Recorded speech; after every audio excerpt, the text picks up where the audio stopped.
Friends ఈరోజు వచ్చేసి కొర్రమీటల చేపల పులుసు అండ్ కొర్రమీటల చేపల ఫ్రై ఎలా చేసుకుందామో చూద్దాం. చేపల పులుసుకి కావాల్సిన ఐటమ్స్: ఎండుమిర్చి వేయించుకొని పెట్టుకున్న, ధనియాలు, ఇలా జస్ట్ గోరెచ్చగా సరిపోతుంది. ఇలా ఒక ఉల్లిపాయని కాల్చుకొని వేసుకోవడం వల్ల టేస్ట్ బాగుంటుంది.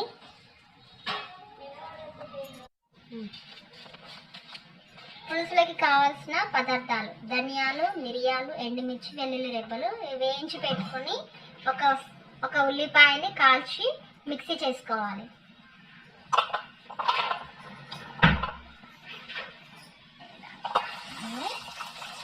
పౌడర్ చేసుకొని పులుసులో వేసుకోవాలి. చాలా టేస్ట్గా ఉంటుంది. చాలా ఈజీ, సింపుల్ మెథడ్, ఈజీగా అవుతుందండి.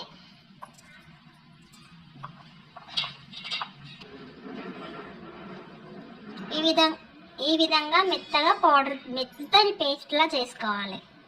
మీద గిన్నె పెట్టి ఆయిల్ వేడైన తర్వాత చిన్నగా ఒక ఉల్లిపాయ ముక్కలు, పచ్చిమిర్చి,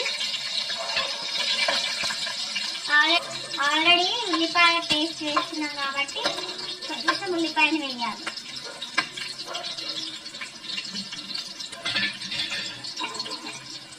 కొద్దిగా పసుపు,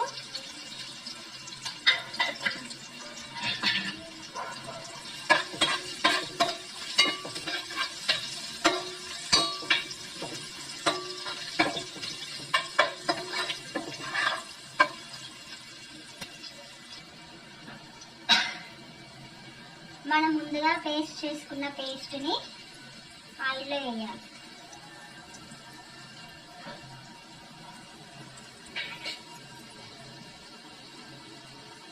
ఇది కొంచెం పచ్చి స్మెల్ పోయేంత వరకు లైట్గా ఫ్రై చేసుకోవాలి.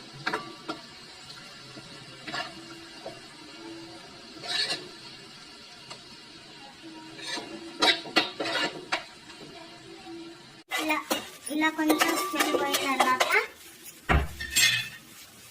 రుచికి సరిపడా ఉప్పు వేసి కలుపుకొని, ఇలా కొంచెం స్మెల్ పోయిన తర్వాత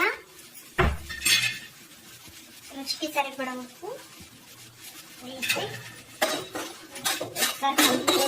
వేసి రుచికి సరిపడా ఉప్పు వేసి ఇలా కలుపుకొని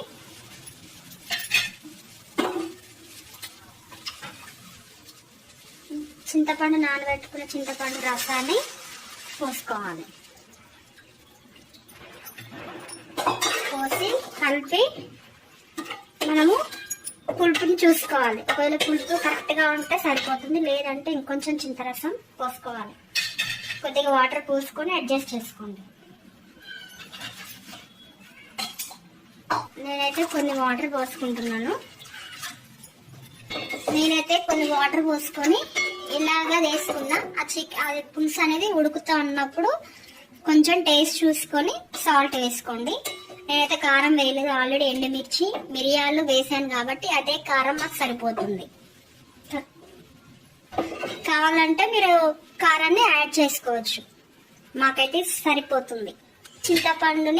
చింతపులుసుని మరగనిచ్చుకుందాం. ఒక 5 minutes మరిగిన తర్వాత అప్పుడు శుభ్రంగా కడిగి పెట్టుకున్న చేప ముక్కల్ని అందులో వేసుకోవాలి. ఈ విధంగా వేసినాక గరిటె మాత్రం అస్సలు పెట్టకూడదు. ఇట్లా ఒక్కసారి కలుపుకోవాలి దీంతోనే, ఎందుకంటే స్పూన్ పెడితే తొందరగా. ఇప్పుడే ఒకసారి సాల్ట్ చూసుకోండి, రుచికి సరిపోయిందా లేదా అని.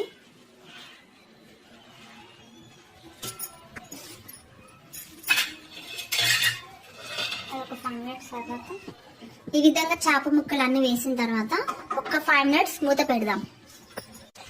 కొద్దిగా ఫిష్ మసాలా వేసి, కొత్తిమీర,